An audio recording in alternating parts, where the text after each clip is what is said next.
Tout a commencé lors d'une réparation qui aurait dû être oubliable, le genre de petite réparation de routine qui s'inscrit à peine dans la mémoire une fois les outils rangés. Une tâche qui se mesure en minutes, pas en moments de conséquence. Mais quand AZN s'est penché de plus près, quand l'habitude a cédé la place à l'instinct, la routine s'est tranquillement transformée en réalisation. Ce qu'il a découvert n'est pas apparu du jour au lendemain. Il était là depuis bien plus longtemps qu'on ne voulait le croire, survivant course après course, passage après passage, caché à la vue de tout le monde. Le plus terrifiant n'était pas que la faille existait, mais qu'elle avait attendu, patiemment.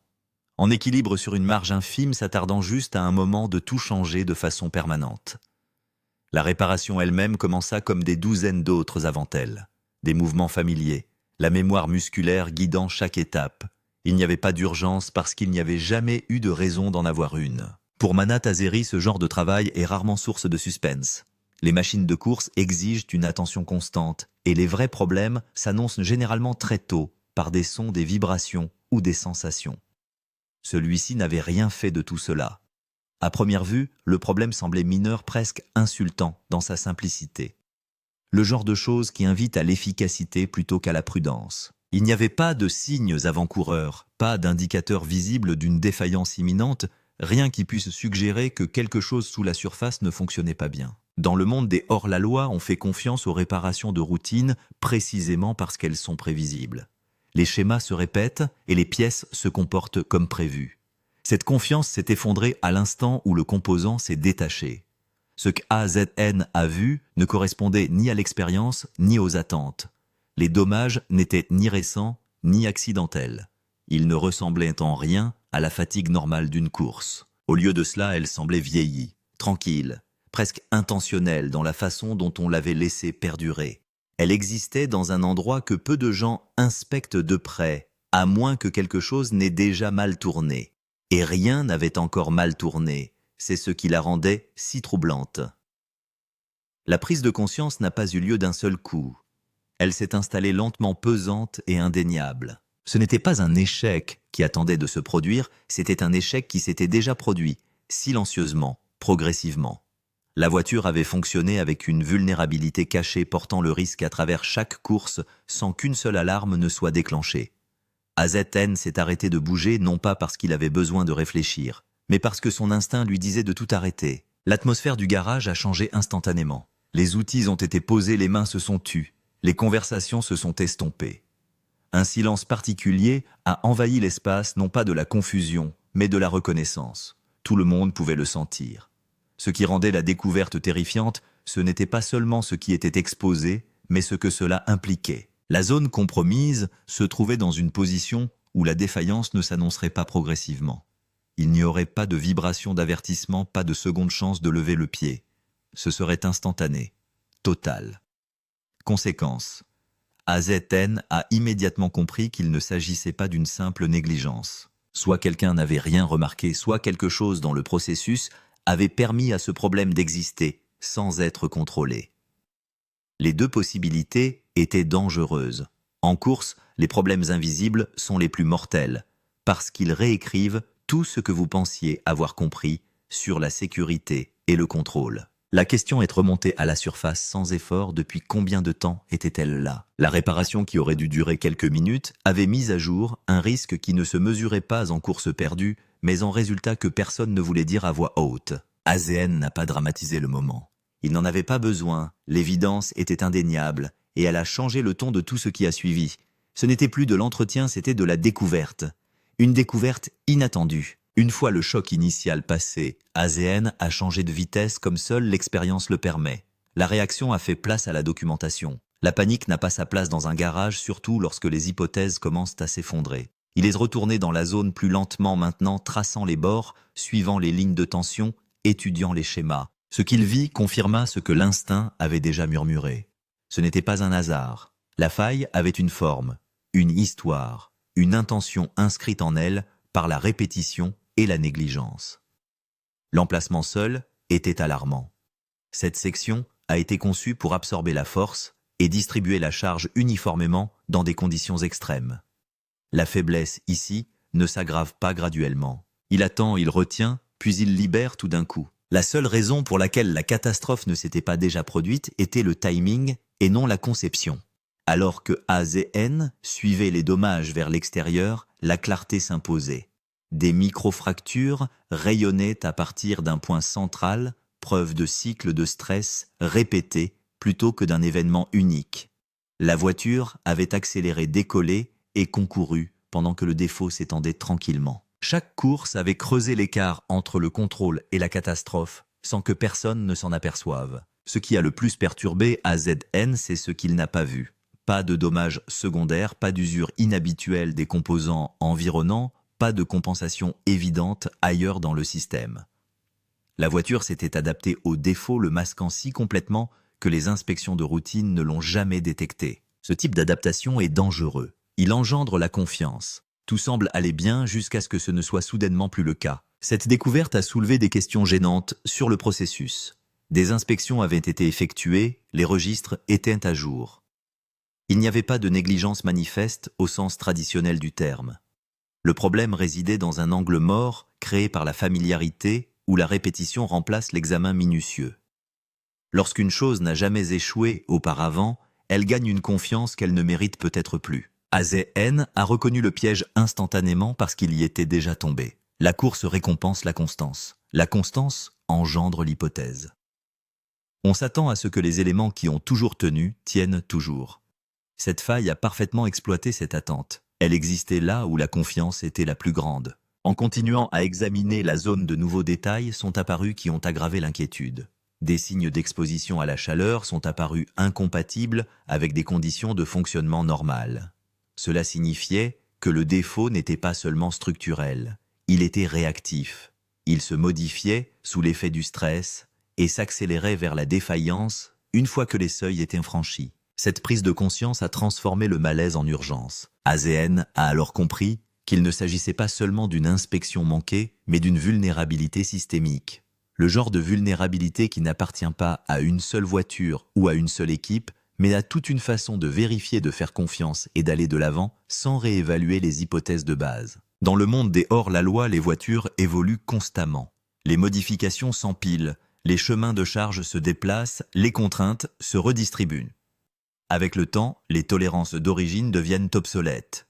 Ce défaut existait parce que l'évolution avait été plus rapide que la réévaluation. Ce qu'AZN n'était pas censé voir, ce n'était pas seulement le dommage lui-même, mais l'implication que d'autres pouvaient courir avec des risques similaires invisibles. Le garage semblait plus petit. Le silence devenait plus pesant. Il ne s'agit plus de réparer un véhicule, mais de faire face à une possibilité que personne ne veut admettre. AZN repasse les courses passées dans son esprit, se demandant à quel point les choses ont pu être proches sans que personne ne s'en rende compte. Les accidents évités de justesse ont pris une importance nouvelle. Des moments autrefois considérés comme de la malchance ressemblaient désormais à des avertissements. La frontière entre coïncidence et signal s'est estompée. AZN a résisté à l'envie de spéculer à haute voix. La spéculation se répand plus vite que la clarté, et la clarté était ce qui importait maintenant. Il s'est concentré sur les faits. La faille existait depuis un certain temps, elle avait progressé discrètement, elle avait échappé à la détection parce qu'elle vivait dans une zone de confiance, et elle avait le potentiel de provoquer une défaillance catastrophique sans avertissement. Ces faits étaient suffisants. L'étape suivante était le confinement. AZN savait que la manière dont ces informations circulaient importait autant que les informations elles-mêmes. La panique pourrait conduire à des décisions précipitées, tandis que le silence pourrait permettre au risque de perdurer. L'équilibre entre l'alerte et l'alarme est délicat et il en a immédiatement ressenti le poids. Les réactions ont été discrètes mais intenses. Personne n'a plaisanté, personne n'a rejeté l'idée. Il ne s'agissait pas d'un risque hypothétique ou d'un scénario de circonstances, mais d'un risque réel, présent et impitoyable. Quelqu'un a demandé depuis combien de temps il était là. AZN n'a pas répondu immédiatement. L'estimation de la durée nécessiterait une analyse minutieuse et les suppositions ne serviraient à personne. Ce qui compte, ce n'est pas la durée exacte, mais le fait que cette durée existe. Assez longtemps pour compter, assez longtemps pour tout changer. Cette découverte a recadré l'histoire récente. Elle a remis en question l'hypothèse selon laquelle l'absence de défaillance est synonyme de sécurité. Elle a rappelé à tout le monde que la course automobile fonctionne avec des marges plus minces que le confort ne le permet, et que la familiarité peut être le bandeau le plus dangereux de tous. Ce qu'AZN n'était pas censé voir, c'était caché à la vue de tous, protégé par la confiance et la répétition. Maintenant qu'il était visible, il exigeait une réponse non seulement de la part d'un garage, mais aussi d'une communauté fondée sur le risque partagé. La réparation qui avait commencé comme une routine était devenue une prise de conscience, et une fois que cette ligne est franchie, il n'y a pas de retour possible à l'hypothèse, une longue existence. La question la plus troublante n'était pas de savoir ce que l'on avait trouvé, mais combien de temps on l'avait laissé exister. Pour l'AZN, cette question avait un poids qui allait bien au-delà de la curiosité. Le temps transforme les défauts en menaces. Et plus une faille survit sans être détectée, plus elle invalide discrètement de nombreuses hypothèses. En observant les dégâts exposés, il est apparu clairement que cette situation n'était pas récente, mais qu'elle avait une histoire. Le premier indice était l'uniformité de l'usure. Les dommages qui surviennent soudainement laissent un chaos derrière eux, ce qui n'est pas le cas ici. Les bords sont usés par endroits, ce qui suggère des cycles de stress répétés plutôt qu'un seul moment catastrophique. Ce type d'usure ne se développe que lorsqu'une voiture a été conduite, arrêtée, réglée et conduite à nouveau encore et encore, tandis que le défaut s'adapte en même temps que tout le reste. AZN a commencé à cartographier mentalement les lignes du temps récentes. Les courses se sont déroulées sans incident. Les passages se sont déroulés sans encombre. Les installations se sont comportées exactement comme prévu. La voiture n'avait donné aucun signe d'anomalie, ce qui signifiait que le défaut avait existé discrètement pendant des moments que tout le monde considérait aujourd'hui comme stables. Avec le recul, la stabilité semblait trompeuse. Les dossiers d'inspection ont ensuite été examinés non pas parce que quelqu'un s'attendait à une négligence, mais parce que le processus laisse des empreintes digitales. Les registres font état de contrôles réguliers, d'une maintenance cohérente et d'aucune lacune suggérant un oubli. C'est là que le bât blesse, tout a été fait correctement, conformément à la routine établie. La faille était restée en dehors du champ de vision de la routine. Cela a suscité une prise de conscience gênante. Si le problème avait existé aussi longtemps, sans être détecté, ce n'était pas parce que les gens étaient négligents. Elle s'est cachée parce que les gens étaient confiants. Confiants dans un composant qui n'avait jamais connu de défaillance auparavant. Confiants dans une conception supposée à l'épreuve des balles. La confiance dans ce cas s'est transformée en camouflage. La chronologie a commencé à s'étirer vers l'arrière. Les dommages montrent des signes d'avoir enduré de multiples configurations, ce qui signifie qu'ils sont antérieurs aux modifications récentes. Il est probable qu'ils soient apparus plus tôt, peut-être pendant une phase où les modifications ont été apportées rapidement et où les gains de performance ont dépassé la réévaluation structurelle. Cette période est fréquente dans les courses de haut niveau où l'innovation va plus vite que la prudence. En remontant à l'origine, AZN s'est rendu compte que le défaut pouvait avoir commencé par quelque chose d'insignifiant, une micro-imperfection, un facteur de stress introduit lors de la fabrication ou d'une modification précoce. Seul, il aurait été inoffensif. Au fil du temps, sous l'effet de charges répétées, il a évolué. Cette évolution était invisible jusqu'à ce qu'elle atteigne un point où la découverte est devenue inévitable. Ce qui est particulièrement troublant, c'est que la voiture a effectivement normalisé le défaut. Les systèmes qui l'entourent ont compensé. Les charges ont été redistribuées. Le comportement s'ajuste subtilement en masquant le danger. Ce type de normalisation est dangereux car il crée un faux sentiment d'harmonie. Tout fonctionne jusqu'à ce que ce ne soit plus le cas. AZN a compris que la longévité du défaut n'était pas synonyme de sécurité, mais de patience. Le défaut avait attendu se développant progressivement, tandis que la voiture continuait à fonctionner à un niveau élevé. Chaque essai réussit renforçait la conviction que tout allait bien, même si la marge d'erreur se réduisait silencieusement. Plus ils examinaient que la situation, plus le calendrier devenait clair. Il ne s'agissait pas d'un problème qui se mesurait en jours ou en semaines. Il avait probablement été présent pendant plusieurs saisons, endurant des conditions qui auraient dû le révéler, mais sans jamais vraiment franchir le seuil qui déclenche l'échec.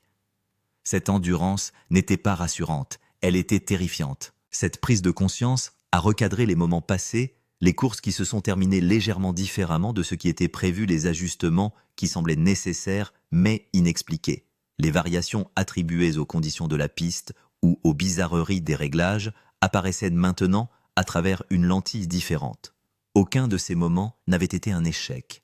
Ils n'avaient été que des murmures. La voiture communiquait mais pas assez fort pour être comprise dans l'écosystème du hors-la-loi.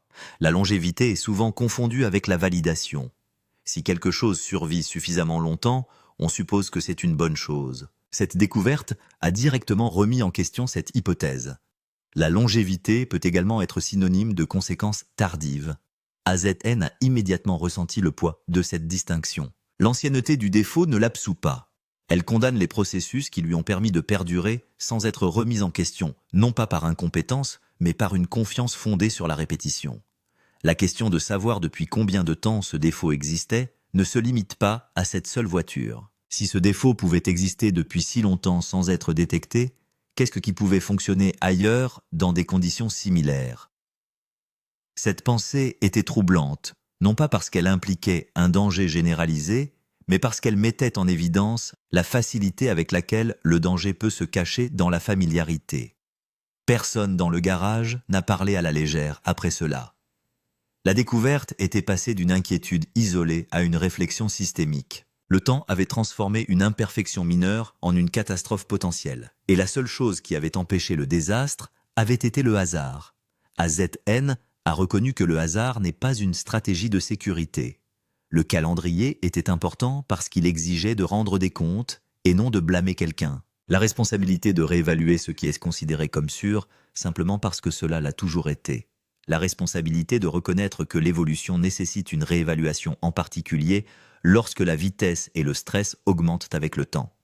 La question de savoir depuis combien de temps il était là n'avait pas de réponse toute faite. C'était une question dont les implications allèrent se propager.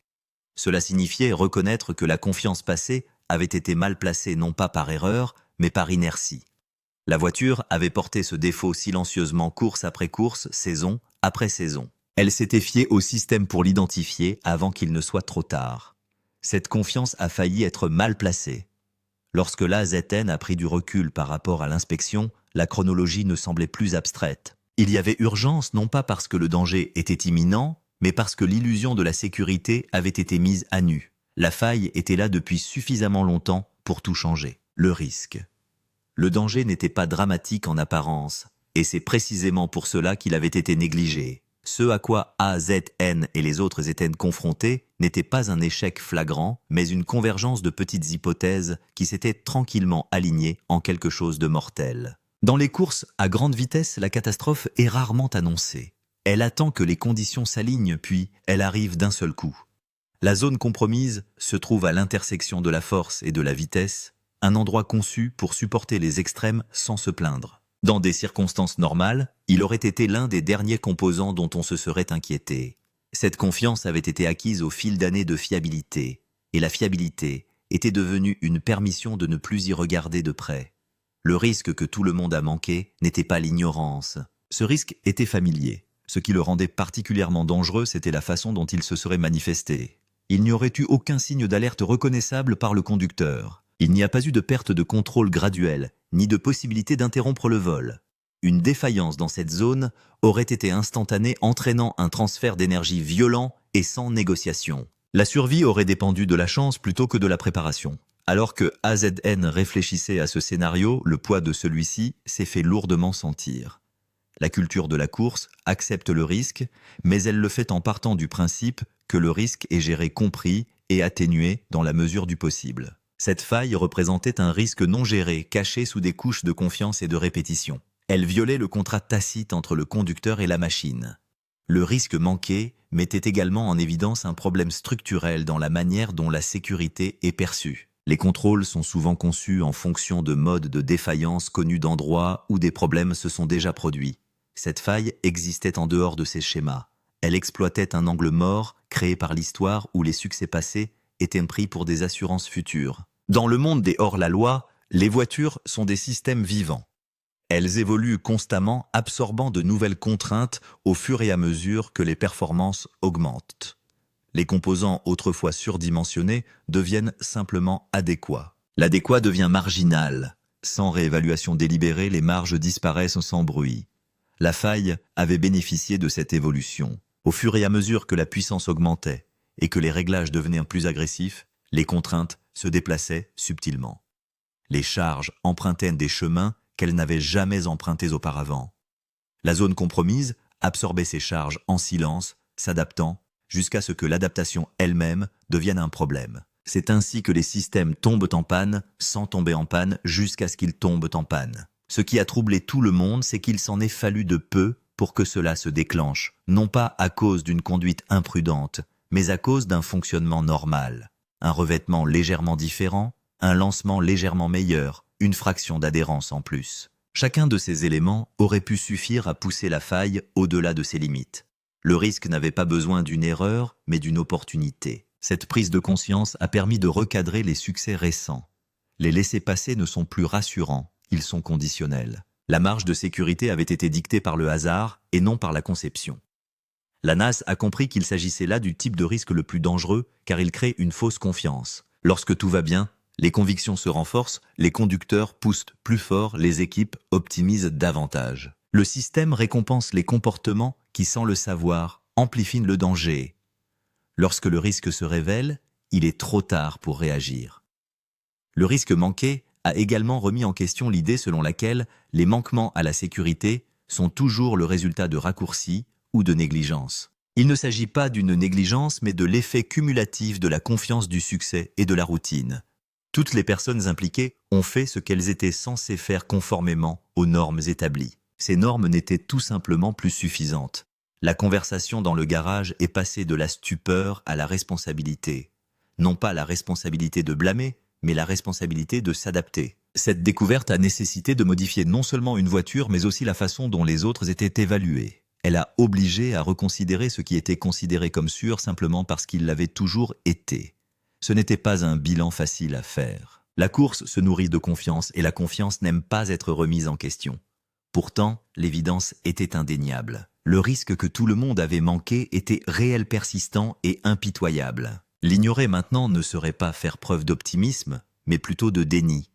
Le groupe a commencé à discuter du nombre d'autres composants qui pourraient se trouver dans des angles morts similaires, non pas parce qu'ils s'attendaient à une défaillance généralisée, mais parce que le principe avait été mis en évidence. La familiarité émousse la vigilance. Le succès engendre la présomption dissimule le risque. L'AZN s'est senti responsable d'avoir découvert quelque chose qui ne pouvait pas être invisible.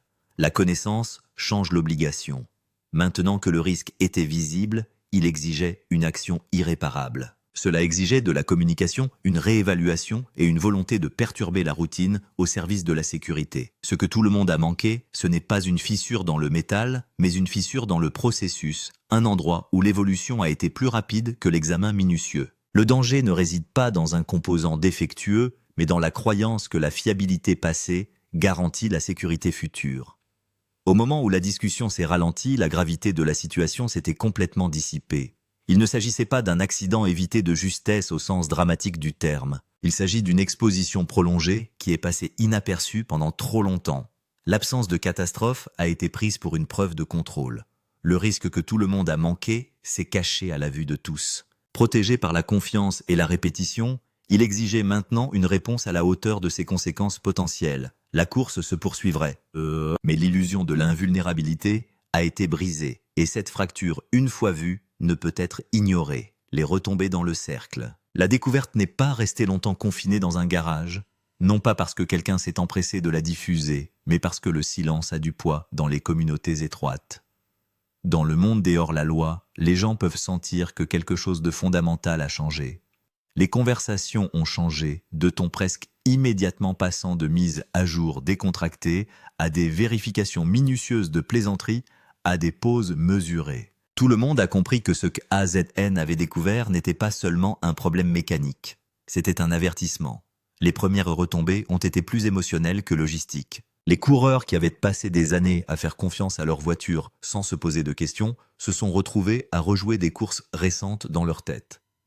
Les passes nettes semblaient différentes maintenant. Les moments de confiance étaient recadrés comme des moments d'exposition. La prise de conscience que la catastrophe avait été évitée par chance plutôt que par conception a déstabilisé même les concurrents les plus expérimentés. Personne n'a réagi par la panique, mais la vigilance a remplacé le confort presque du jour au lendemain. Les équipes ont commencé à revérifier des domaines qui n'avaient pas été examinés depuis des années, non pas parce qu'elles soupçonnaient un échec, mais parce que la méfiance elle-même avait été réintroduite. La confiance autrefois absolue était devenue conditionnelle. Ce changement à lui seul a modifié le comportement dans tout le paddock. Ce qui a rendu les retombées si profondes, c'est leur universalité. Il ne s'agissait pas d'un problème limité à une seule philosophie de construction ou à un seul niveau de compétition.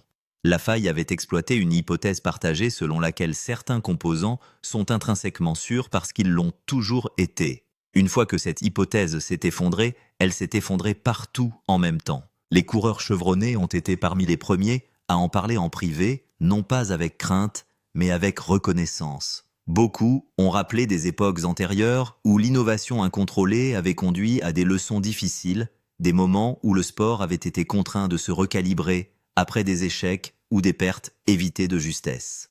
Cette découverte a été ressentie comme un autre point d'inflexion, un point qui exigeait un ajustement avant que les conséquences ne l'obligent. Les jeunes coureurs ont assimilé la leçon différemment. Pour eux, la révélation a remis en question l'idée que la maîtrise élimine la vulnérabilité. Ils ont grandi en observant des figures dominantes opérer avec une apparente facilité, supposant que l'expérience les protégeait des dangers invisibles. En apprenant que même des équipes chevronnées pouvaient être surprises par des risques cachés, ils ont modifié leur façon d'envisager la préparation et la sécurité. Dans les garages des équipes, les conversations sont devenues plus techniques et plus honnêtes. Les constructeurs ont discuté des chemins de charge et des hypothèses de contraintes qui n'avaient pas été remises en question pendant des années. Les fabricants ont réexaminé les décisions prises en fonction d'attentes différentes en matière de performance. Ces discussions n'ont pas donné lieu à des reproches, mais à une urgence. Chacun a compris que le coût de la complaisance était trop élevé pour être ignoré. Les promoteurs et les organisateurs ont suivi la situation de près, tout en restant discrets. Leur préoccupation n'était pas l'image, mais la continuité. Le Street Outlaws existe parce qu'il concilie le spectacle et la survie. Tout ce qui menace cet équilibre menace l'ensemble de l'écosystème. La découverte les a obligés à se demander si les normes existantes étaient encore suffisantes pour les vitesses et les puissances désormais courantes. Les retombées ont également affecté la confiance entre le conducteur et la machine. Les voitures sont plus que des outils dans ce monde.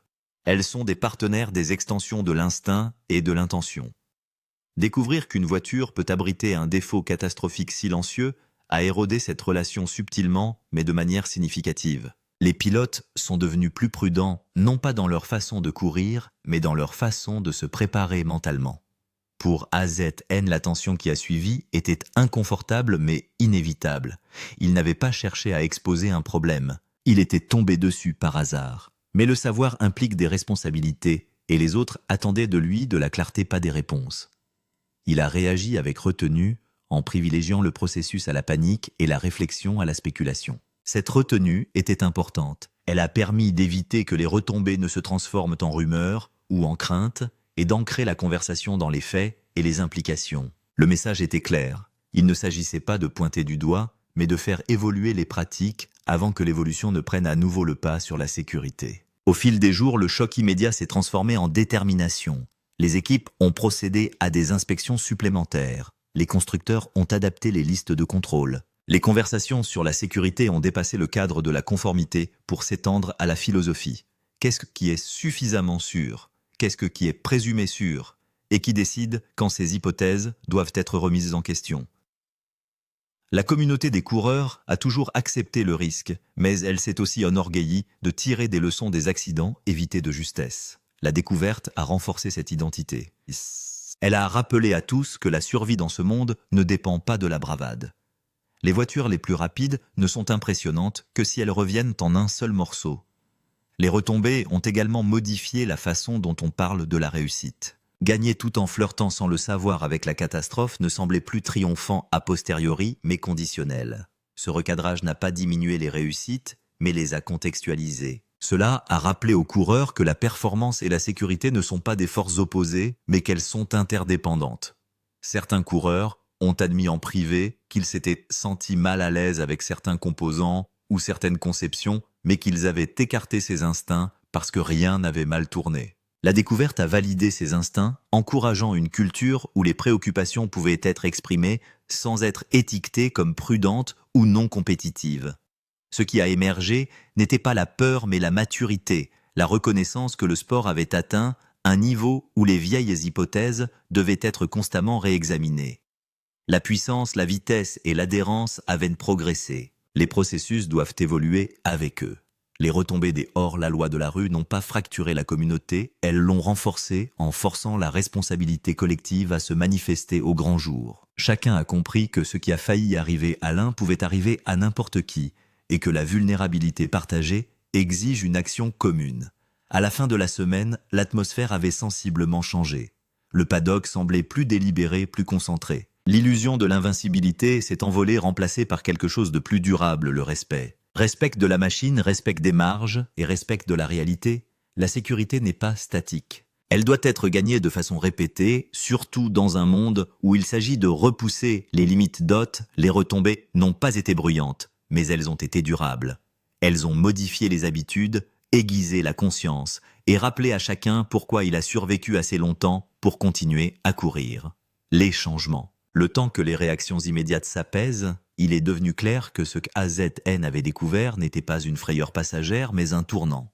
La découverte n'a pas exigé de gros titres ou de réunions d'urgence pour prouver son importance. Son impact s'est manifesté dans les comportements, dans la modification des routines et dans la prise de conscience collective que quelque chose de fondamental avait changé. Une fois qu'un risque caché est perçu, l'avenir ne peut plus être abordé de la même manière.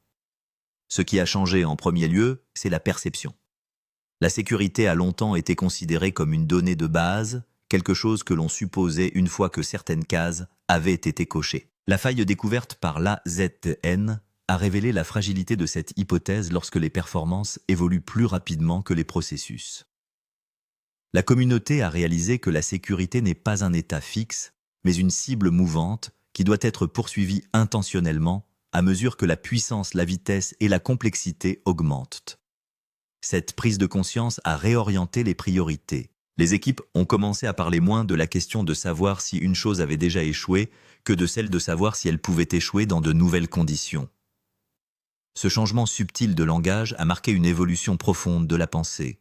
La fiabilité passée n'était plus une preuve suffisante. Il est devenu une donnée plutôt qu'une garantie. Dans l'écosystème des hors-la-loi de la rue, ce recalibrage a une grande importance. La longévité du spectacle dépend de sa capacité à repousser les limites sans franchir des lignes qu'on ne peut pas dépasser. Cette découverte a obligé à réévaluer honnêtement où se situent réellement ces lignes, plutôt que là où les gens les supposent. Pour les conducteurs, le changement a été interne autant que procédural. La confiance dans la machine est devenue plus nuancée. La confiance est toujours essentielle, mais elle est désormais associée à la curiosité plutôt qu'à la complaisance. Les pilotes ont commencé à poser des questions différentes pendant la préparation, non pas parce qu'ils doutaient de leur voiture, mais parce qu'ils respectaient la complexité de ce qu'ils demandaient à ces voitures d'endurer. Les constructeurs et les fabricants ont ressenti ce changement de manière aiguë. La découverte a validé une vérité qu'ils comprennent bien, mais qu'ils expriment rarement publiquement. Toute conception comporte des hypothèses, et les hypothèses vieillissent. Les matériaux se comportent différemment sous l'effet de nouvelles contraintes. Ce qui semblait surchargé peut devenir marginal sans que personne ne s'en aperçoive. L'incident a renforcé la nécessité de revoir les principes fondamentaux plutôt que de superposer sans cesse des innovations. Ce qui a vraiment tout changé cependant, c'est l'autorisation culturelle de remettre en question la routine. Avant ce moment, remettre en question des composants auxquels on faisait confiance depuis longtemps risquait d'être perçu comme un excès de prudence ou un manque d'efficacité. Désormais, remettre en question devient une responsabilité. Cette découverte a permis de recadrer la vigilance en la transformant en professionnalisme plutôt qu'en doute. Le rôle d'AZN dans ce changement a été discret mais décisif. Il n'a pas fait de sensationnalisme et n'a pas cherché à attirer l'attention. Sa retenue a été un modèle de la manière dont les découvertes graves doivent être traitées avec clarté et discrétion, et en se concentrant sur les résultats plutôt que sur le blâme. Cette approche a évité les divisions et a permis à la communauté de réagir collectivement plutôt que de manière défensive. Les implications à long terme ont dépassé le cadre d'une seule voiture ou d'une seule équipe. La découverte est devenue un point de référence, un rappel silencieux que les systèmes doivent évoluer en même temps que l'ambition. Il est entré dans la mémoire commune du paddock non pas comme une histoire de ce qui a mal tourné, mais comme une leçon de ce qui a failli marcher. Cette leçon a modifié la façon dont le succès serait mesuré à l'avenir. Gagner sans incident a pris une nouvelle signification. Les parcours sans faute sont appréciés non seulement pour leur rapidité, mais aussi pour leur intégrité. L'idée que la survie elle-même est un exploit a repris de l'importance dans une culture souvent axée uniquement sur les résultats. Les organisateurs et les décideurs ont eux aussi assimilé le message. Sans déclaration publique ni changement spectaculaire des règles, la surveillance s'est subtilement accrue. Les processus se sont resserrés. Les cycles d'examen se sont raccourcis. Le système s'est adapté non pas parce qu'il y a été contraint, mais parce qu'il a compris qu'ignorer la leçon aurait des conséquences bien pires que des désagréments. Ce qui a rendu ce moment différent des quasi-accidents précédents, c'est son caractère silencieux. Il n'y a pas eu de crash à analyser, pas d'image à rediffuser. L'absence de catastrophe a forcé tout le monde à imaginer ce qui aurait pu se passer, et l'imagination peut être plus instructive que le spectacle. Cela a permis à la communauté d'apprendre sans payer le prix le plus élevé possible. Pour Manat, cette expérience a modifié sa relation avec la responsabilité. Il avait toujours été fier de son rôle au sein de la communauté, mais cette découverte a renforcé ce sentiment d'obligation. Trouver la faille signifiait s'assurer que sa leçon allait plus loin que le garage où elle avait été découverte. Sa réaction mesurée a permis d'y parvenir. Les effets d'entraînement se poursuivent, même si l'attention se déplace. Les inspections restent plus approfondies. Les conversations sont plus franches et les hypothèses plus fragiles. Ce sont des signes de croissance plutôt que de peur. Elles indiquent une communauté désireuse de s'adapter avant que l'adaptation ne lui soit imposée. Si cela change tout, ce n'est pas parce que cela introduit un danger. Le danger a toujours existé. Il a tout changé parce qu'il a supprimé une illusion. L'illusion que l'expérience seule garantit la sécurité. À la place, il a installé quelque chose de plus durable, la conscience du doute. La conscience que chaque progrès exige une réévaluation. La prise de conscience que la routine peut devenir un bandeau. La prise de conscience que les échecs les plus dangereux sont ceux qui semblent impossibles jusqu'à ce qu'ils se produisent. Cette découverte n'a pas ralenti les hors-la-loi de la rue. Elle l'a aiguisé. Elle a rappelé à chacun pourquoi la vigilance est importante, pourquoi le respect de la machine n'est pas négociable et pourquoi la survie est le fondement de toute victoire. Rien n'a explosé, rien ne s'est effondré. Et c'est précisément pour cela que ce moment restera dans les mémoires, parce que l'avenir n'a pas été modifié par une catastrophe, mais par l'attention, et l'attention, une fois éveillée, ne se rendort pas facilement. Ce qui a été découvert ici n'a jamais fait de bruit, et c'est ce silence qui en fait toute l'importance. Il ne s'agit pas d'un échec qui s'est annoncé de lui-même, mais d'un avertissement qui est arrivé juste à temps. Si vous voulez comprendre comment les plus grands changements dans la course automobile se produisent avant qu'un désastre ne les impose, suivez cette histoire. Abonnez-vous, suivez et continuez à regarder. Les moments qui sauvent des vies sont rarement ceux que l'on voit.